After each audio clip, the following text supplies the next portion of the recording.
성경은 이 사건을 단 4줄로만 기록했습니다.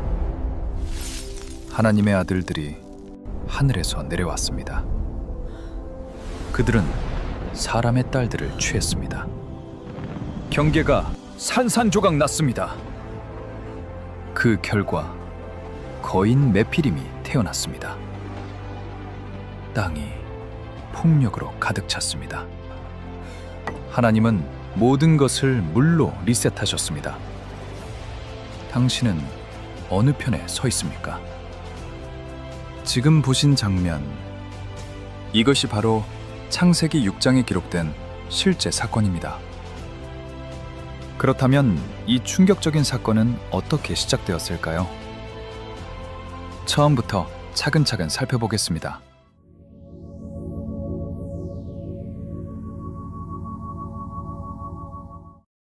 성경은 중요한 일들을 상세히 기록합니다. 그런데 이상하게도 인류가 겪은 가장 충격적인 사건 중 하나는 겨우 몇 문장으로만 남겨놓았습니다. 천사와 사람의 결합, 그 결과로 태어난 정체불명의 존재들, 그리고 바로 이어진 전 세계적 심판. 이것은 신화 속 이야기가 아닙니다. 성경은 이 사건을 혈통기록 한복판에 삽입해 놓았습니다. 생명의 계보 속에 절대 간과해서는 안 될 경고로 새겨 넣은 것입니다. 오늘 우리가 살펴볼 것은 성경이 어째서 이런 침묵을 택했는지, 그리고 이 이야기가 왜 지금 이 시대 우리에게 다시금 들려져야 하는지에 관한 것입니다. 창세기 5장을 펼쳐보시기 바랍니다. 아담이 130세에 셋을 낳고 800년을 더 살아 930세에 죽었습니다.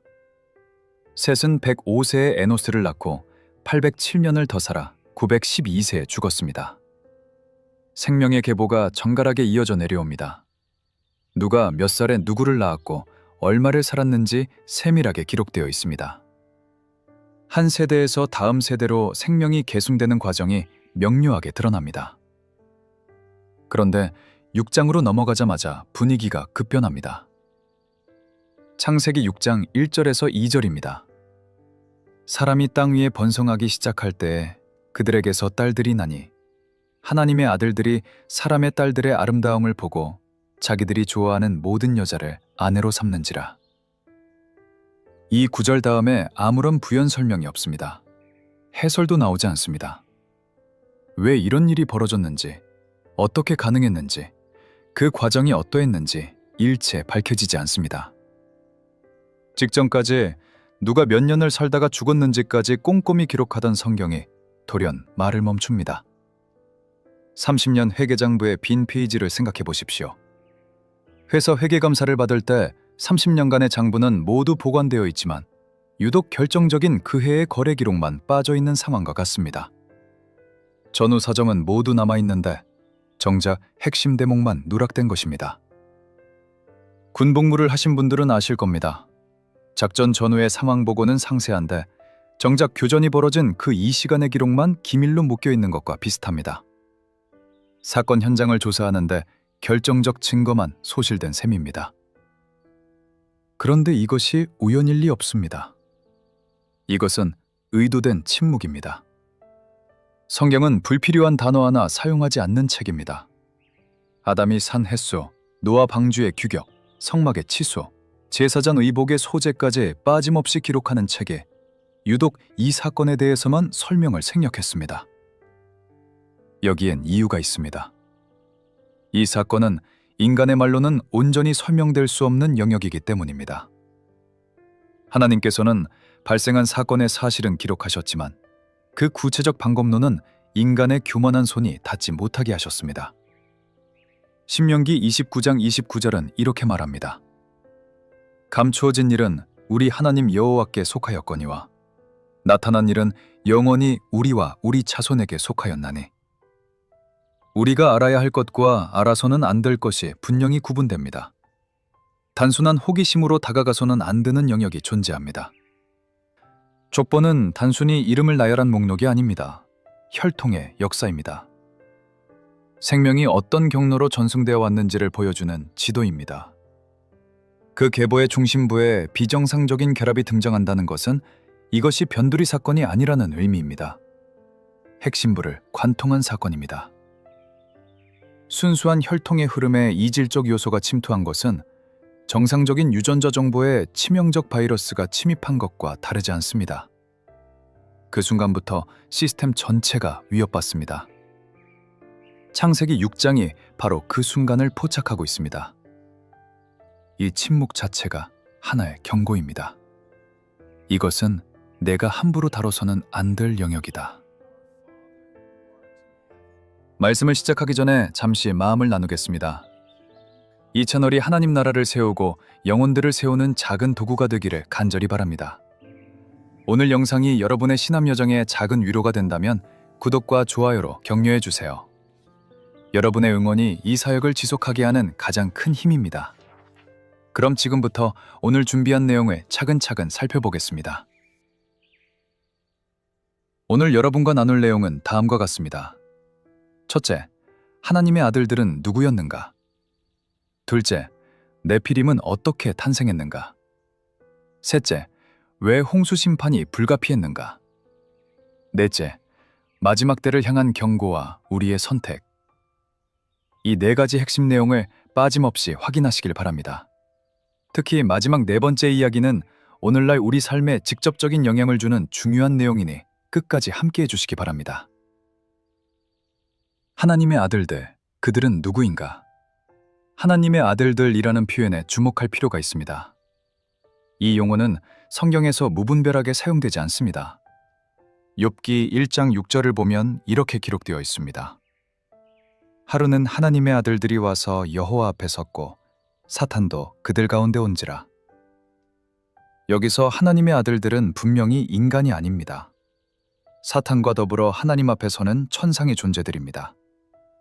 욥기 38장 7절에서도 동일한 표현이 등장합니다. 새벽 별들이 기뻐 노래하며 하나님의 아들들이 다 기뻐 소리를 질렀느니라. 이것은 창조 당시의 광경입니다. 하나님께서 땅에 기초를 놓으실 때입니다. 인간이 존재하기 이전입니다. 아담이 창조되기 전부터 이미 하나님의 아들들이 있었던 것입니다.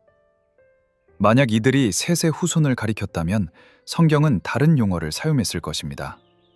경건한 자들, 의로운 자들, 믿음의 사람들 같은 표현이 얼마든지 가능했습니다.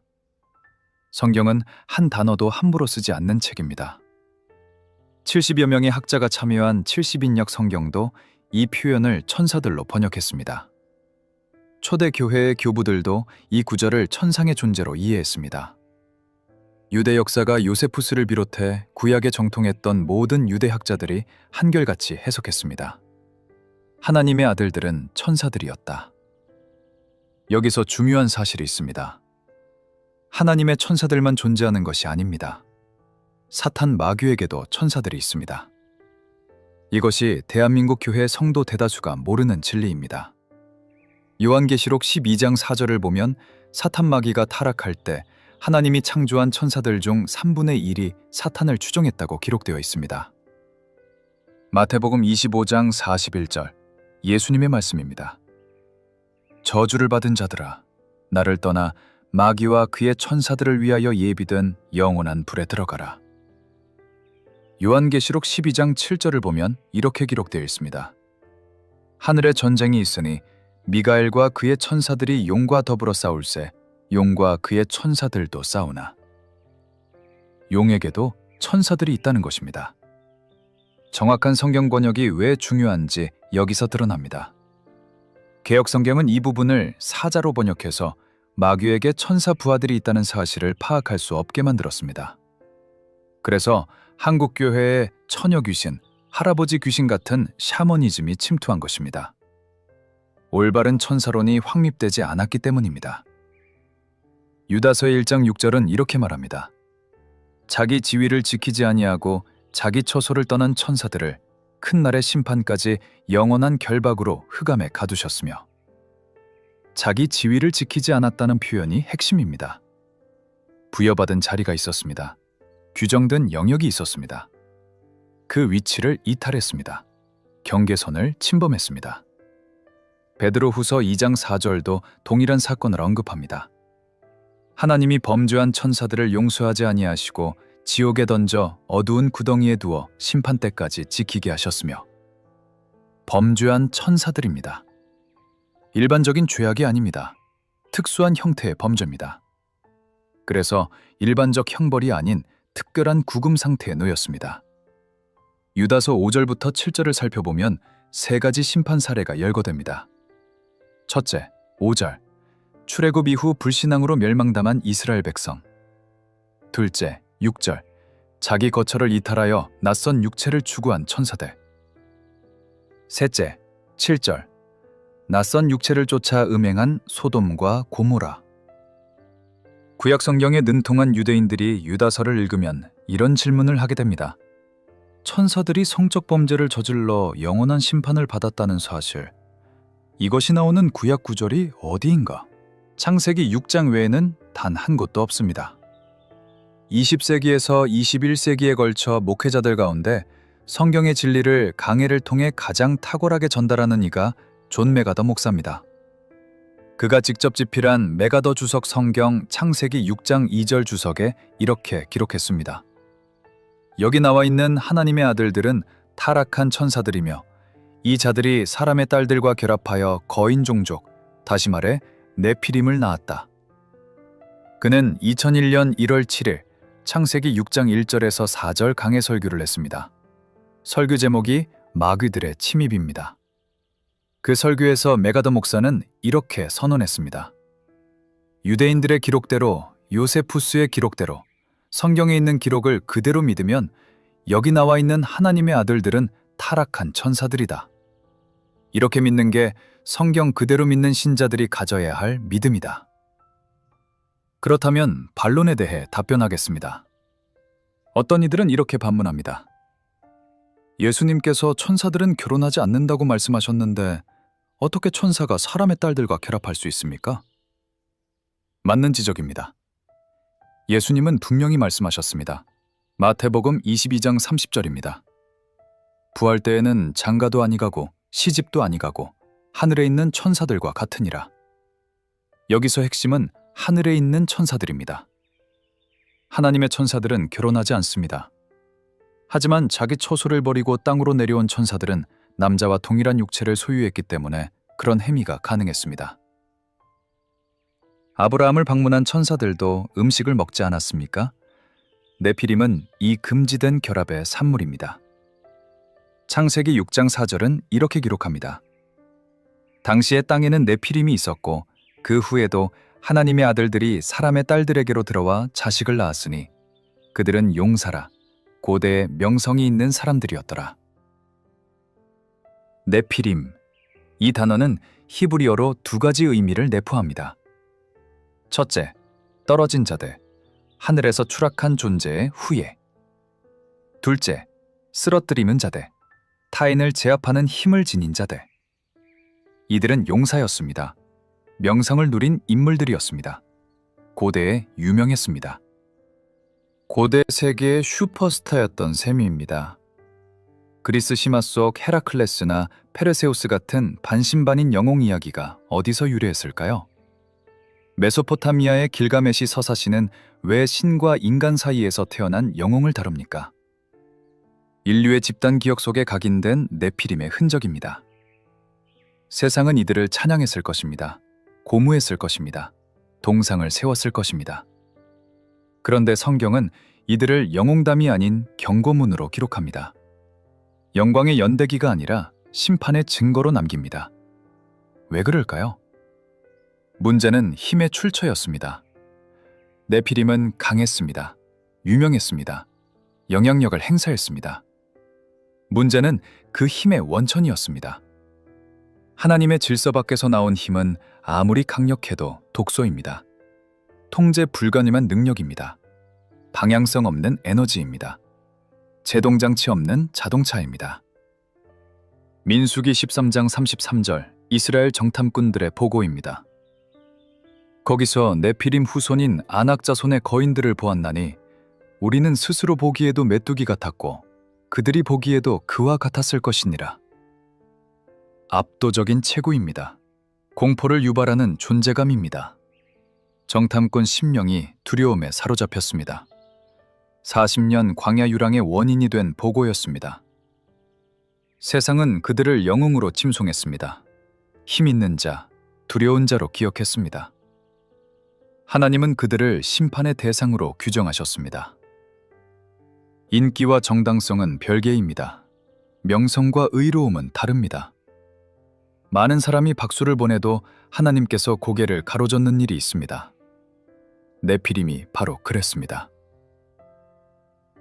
하나님께서 홍수 심판을 결정하실 때 하신 말씀을 주목하십시오.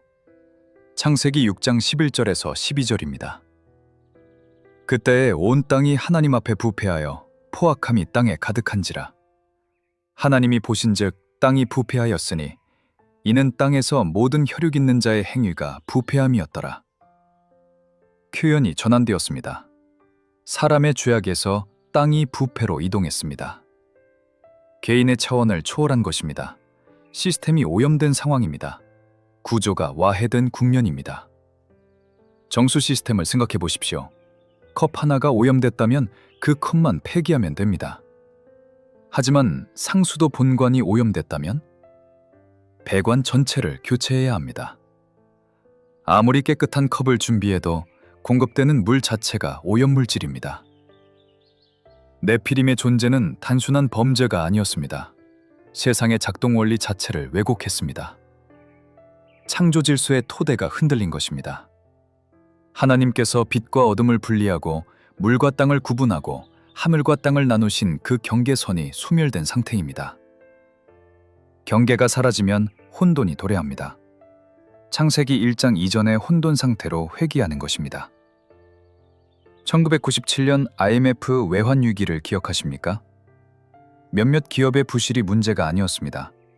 금융 시스템 자체가 붕괴했습니다. 개인이 아무리 성실히 일해도 국가 전체가 흔들리면 함께 넘어집니다. 네피림의 존재가 바로 그랬습니다. 몇몇 개인의 이슈가 아니었습니다. 시스템 자체가 오염된 상황이었습니다. 로마서 8장 22절은 이렇게 말합니다. 피조물이 다 이제까지 함께 탄식하며 함께 고통을 겪고 있는 것을 우리가 아느니라. 개인의 고통이 아닙니다. 피조물 전체가 신음하고 있었습니다. 땅 자체가 비명을 지르고 있었습니다. 창세기 6장 13절에서 하나님은 노아에게 이렇게 말씀하십니다. 모든 혈육 있는 자의 포악함이 땅에 가득하므로 그 끝날이 내 앞에 이르렀으니 내가 그들을 땅과 함께 멸하리라. 땅과 함께 멸한다는 표현을 주목하십시오. 사람만 심판하는 게 아닙니다. 땅도 함께 심판받습니다. 왜 그럴까요? 땅 자체가 오염됐기 때문입니다. 그래서 하나님은 부분 수리를 선택하지 않으셨습니다. 전면 리셋을 결정하셨습니다. 많은 사람이 홍수를 하나님의 분노로만 인식합니다. 틀린 말은 아닙니다. 하나님은 분명히 진노하셨습니다. 하지만 그것이 전부가 아닙니다. 홍수는 필연이었습니다. 암 환자를 생각해 보십시오. 초기에는 국소절제로 치료가 가능합니다. 한 부분만 제거하면 됩니다. 하지만 전이가 발생하면 상황이 달라집니다. 전신에 퍼지면 수술 범위가 확대됩니다. 사기가 되면 완치가 매우 어렵습니다. 네피림의 존재는 암 사기 상태였습니다. 이미 전이가 완료된 상태였습니다. 부분 절제로는 불가능합니다. 네피림은 이 판단을 결정적으로 만들었습니다. 이들의 존재 자체가 창조 질서의 붕괴를 의미했습니다. 이것은 더 이상 회복 가능한 상태가 아니었습니다. 수선이 불가능했습니다. 리셋 버튼을 눌러야 했습니다. 그래서 홍수가 왔습니다. 하늘이 열리던 그날을 상상해 보십시오. 하나님께서 홍수를 보내신 날, 노아는 창문으로 무엇을 보았을까요? 평생 함께 살던 이웃들이었을 것입니다. 장터에서 만나던 얼굴들이었을 것입니다. 어쩌면 친척들도 있었을 것입니다. 노아, 문 열어줘. 미안하네. 내가 잘못 봤어. 제발 우리 아이들만이라도. 하지만 이미 늦었습니다. 문은 하나님께서 닫으셨습니다. 노아가 열 수 없었습니다. 이것이 가장 비극적인 장면입니다. 알고 있었습니다. 기회가 있었습니다. 120년이나 있었습니다. 매일 아침 망치질 소리가 들렸습니다. 매일 노아의 경고가 있었습니다. 하지만 선택하지 않았습니다. 하나님은 노아와 그의 가족, 그리고 방주 안의 생명들만 보존하시고 모든 것을 물로 덮으셨습니다. 재시작하기 위해서였습니다. 성경에는 용서받지 못한 존재들이 있습니다. 인간에게는 회개의 기회가 제공됩니다. 다윗은 간음과 살인을 저질렀지만 시편 51편에서 통곡하며 회개했고 하나님께 용납받았습니다. 베드로는 예수님을 3번 부인했지만 요한복음 21장에서 다시 세워졌습니다. 하지만 네피림을 낳게 한 천사들에게는 그런 기회가 주어지지 않습니다. 회개의 문이 봉쇄되었습니다. 가석방도 없습니다. 가명도 없습니다. 왜 이렇게 다릅니까? 군대를 생각해 보십시오. 일반 병사가 명령 불복종을 했다면 징계를 받습니다. 근신이나 영창입니다. 재교육의 기회가 부여됩니다. 하지만 작전 참모가 적에게 암호 체계를 넘기고 작전 계획을 판매했다면 상황이 완전히 달라집니다. 이것은 실수가 아니라 반역입니다. 배신입니다. 군사법정 직행입니다. 왜 그럴까요? 체계를 알면서도 배반했기 때문입니다. 네피림을 낳게 한 존재들이 바로 그랬습니다. 이들은 창조를 목격한 주민들이었습니다. 이들은 하나님 앞에 서던 존재들이었습니다. 천상의 질서를 아는 자들이었습니다. 창조의 원리를 목격한 주민들이었습니다. 욥기 38장 4절에서 7절을 보십시오. 하나님께서 욥에게 물으십니다. 내가 땅에 기초를 놓을 때에 내가 어디 있었느냐? 내가 깨달아 알았거든 말할지니라. 누가 그것에 도량을 정하였었는지, 누가 측량줄을 그것의 위에 띄웠었는지 내가 아느냐? 그때의 새벽 별들이 기뻐 노래하며 하나님의 아들들이 다 기뻐 소리를 질렀느니라. 창조 현장에 있던 존재들입니다. 하나님께서 혼돈을 질서로 바꾸시는 광경을 본 자들입니다. 빛과 어둠이 나뉘고 하늘과 땅이 구분되는 모습을 목격했습니다. 경계선이 얼마나 중요한지 아는 자들이었습니다. 그런 존재들이 자기 위치를 포기하고 땅으로 내려왔습니다.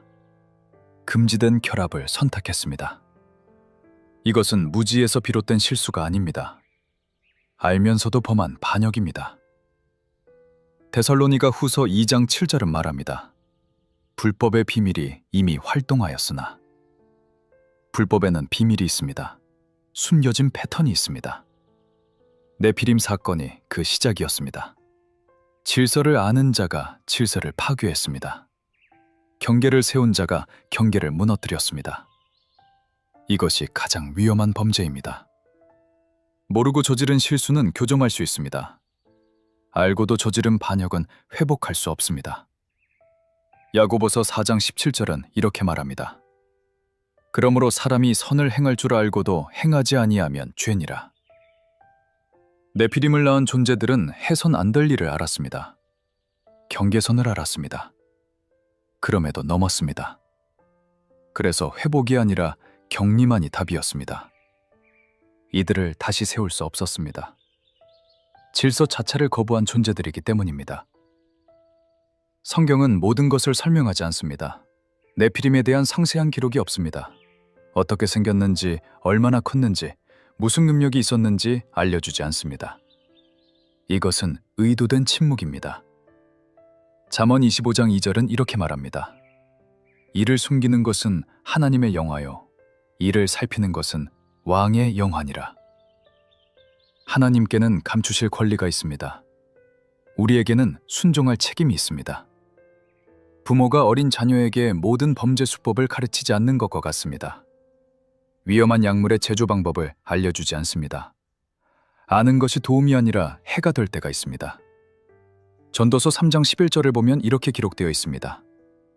하나님이 모든 것을 지으시되 때를 따라 아름답게 하셨고 또 사람들에게는 영혼을 사모하는 마음을 주셨느니라. 그러나 하나님이 하시는 일의 시종을 사람으로 측량할 수 없게 하셨도다. 우리는 전체를 알 수 없습니다. 하나님만 아십니다. 네피림 이후의 침묵은 무지가 아니라 절제입니다. 하나님은 인간이 호기심으로 접근해서는 안 될 영역을 명확히 구분하십니다.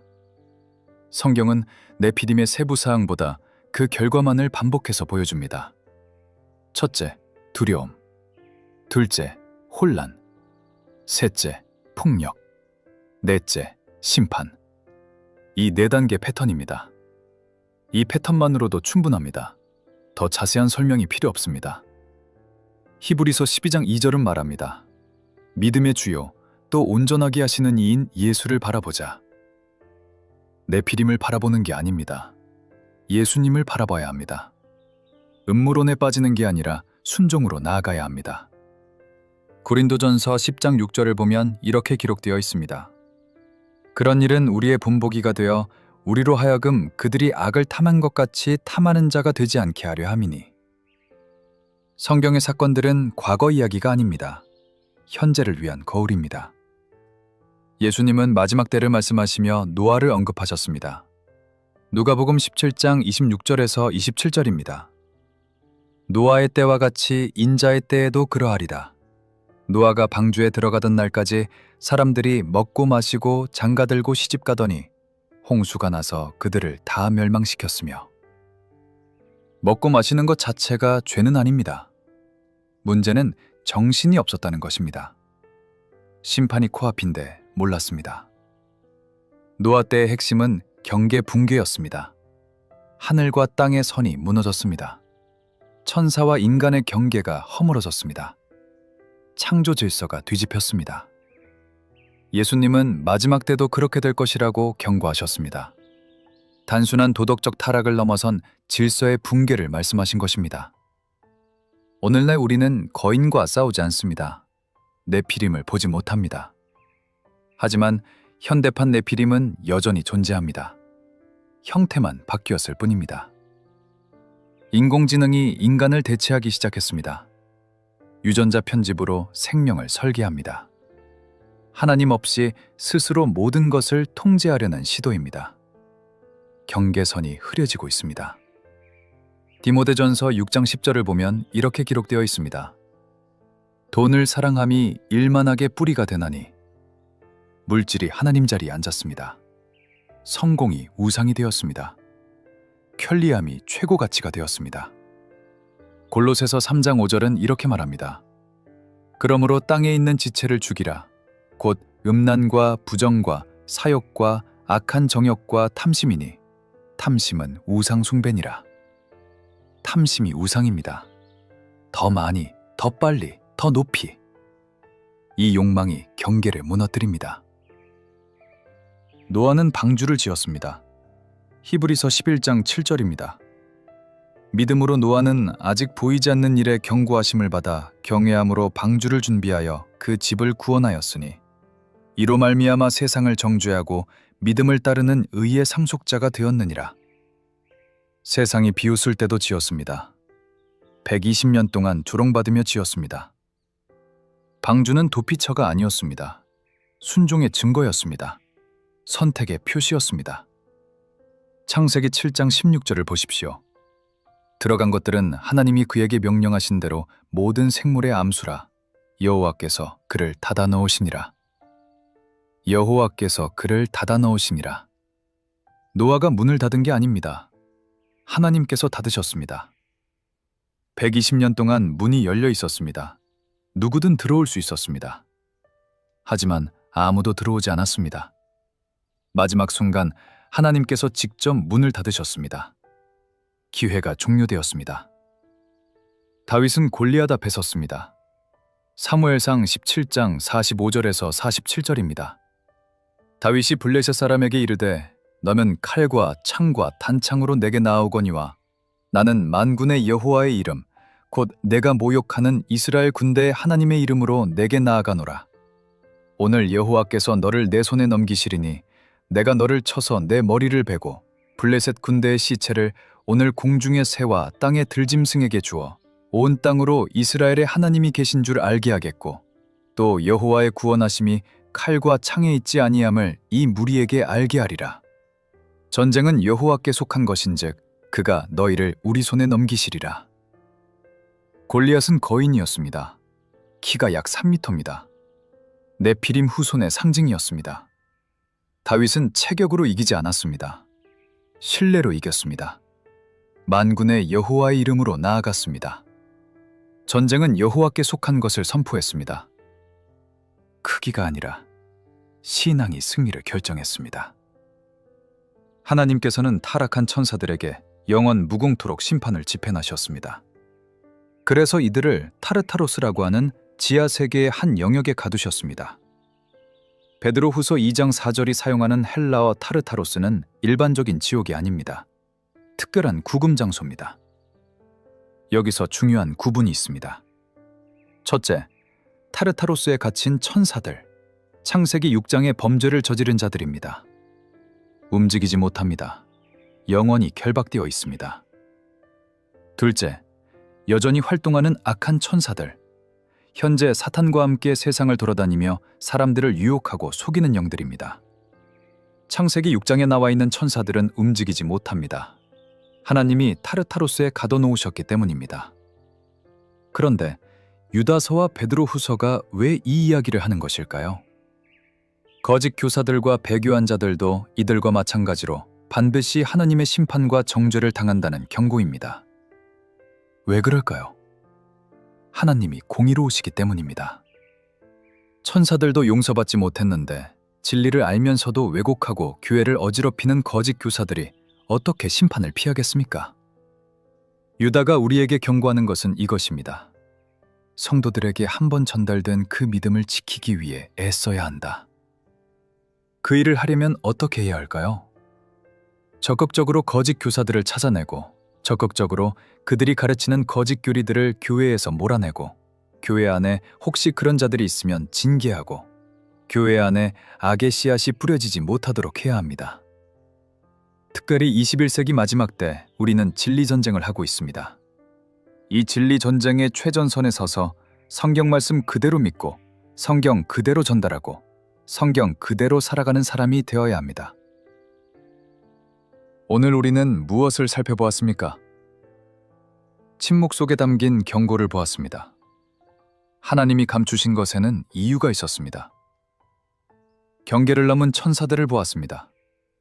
자기 지위를 버린 자들의 영원한 심판을 목격했습니다. 네피림의 출현을 보았습니다. 창조 질서가 무너진 그 비극적 결과를 보았습니다. 땅이 부패했습니다. 시스템 전체가 오염되었습니다. 그래서 홍수가 왔습니다. 리셋이 불가피했던 이유를 보았습니다. 하지만 그 가운데서도 방주를 지은 노아를 보았습니다. 순종으로 승리한 다윗을 보았습니다. 경계를 지킨 자들의 이야기도 보았습니다. 이 모든 이야기는 한 가지를 말합니다. 하나님이 그으신 선을 넘지 마라. 자기 자리를 지키십시오. 하나님의 질서를 존중하십시오. 호기심으로 금기를 범하지 마십시오. 성경 그대로 믿고 성경 그대로 살고 성경 그대로 전하는 것. 그것이 우리가 네피림 사건에서 배워야 할 교훈입니다. 존 메가더 목사의 말처럼 이렇게 믿는 것이 성경을 그대로 믿는 신자들이 가져야 할 믿음입니다. 우리는 인간의 합리주의나 철학으로 성경을 재단하지 않습니다. 있는 그대로 받아들입니다. 그것이 진정한 성경 신앙입니다. 오늘 여러분께 드리는 질문이 있습니다. 지금 여러분은 자기 자리를 지키고 있습니까? 하늘의 것은 하늘에, 땅의 것은 땅에, 하나님의 것은 하나님께, 인간의 것은 인간에게. 이 경계를 지킬 때 우리는 안전합니다. 이 선을 넘을 때 네피림의 비극이 되풀이됩니다. 여호수아 24장 15절입니다. 만일 여호와를 섬기는 것이 너희에게 좋지 않게 보이거든 너희 조상들이 강 저쪽에서 섬기던 신들이든지 또는 너희가 거주하는 땅에 있는 아모리 족속의 신들이든지 너희가 섬길 자를 오늘 택하라. 오직 나와 내 집은 여호와를 섬기겠노라. 선택하라는 명령입니다. 오늘 결정하라는 요구입니다. 노아가 방주를 지을 때 매일 아침 망치질 소리가 들렸을 것입니다. 그 소리는 세상을 향한 경고였습니다. 아직 늦지 않았습니다. 들어오십시오. 120년 동안 하루도 빠짐없이 사람들은 비웃었습니다. 미친 늙은이가 산 위에서 배를 만들고 있어. 하지만 노아는 멈추지 않았습니다. 오늘날 우리가 성경 말씀을 전할 때도 마찬가지입니다. 세상은 비웃을지 모릅니다. 21세기에 무슨 천사 이야기냐? 과학시대의 홍수 심판이라니. 하지만 우리는 알고 있습니다. 노아 시대에도 문이 열려 있었다는 것을, 그리고 하나님께서 그 문을 닫으셨다는 것을. 사랑하는 형제님들, 우리 각자에게도 방주가 있습니다. 그것은 예수 그리스도입니다. 히브리서 11장 7절이 말합니다. 믿음으로 노아는 아직 보이지 않는 일에 경고하심을 받아 경외함으로 방주를 준비하여 그 집을 구원하였으니. 아직 보이지 않는 예. 여러분은 지금 무엇을 보고 계십니까? 눈에 보이는 세상의 성공입니까? 아니면 보이지 않는 하나님의 약속입니까? 노아는 한 번도 비를 본 적이 없었습니다. 하지만 하나님의 말씀을 믿었습니다. 120년의 망치질, 그것은 순종의 소리였습니다. 오늘 이 말씀을 듣는 여러분, 혹시 마음 한편에서 작은 망치질 소리가 들리지 않습니까? 내 자리로 돌아오라. 경계를 지켜라. 내 말씀을 붙들라. 그 소리가 들린다면 그것은 성령의 음성입니다. 너무 늦기 전에 방주로 들어가십시오. 문은 아직 열려 있습니다. 하지만 영원히 열려 있지는 않습니다. 오늘 이 말씀이 마음을 두드렸다면 댓글에 동행합니다 라고 고백해 주십시오. 여러분의 고백 한 줄 한 줄이 이 시대를 향한 방주의 망치질이 됩니다. 그리고 이 진리가 필요한 가족과 동료들에게 이 영상을 전해 주십시오.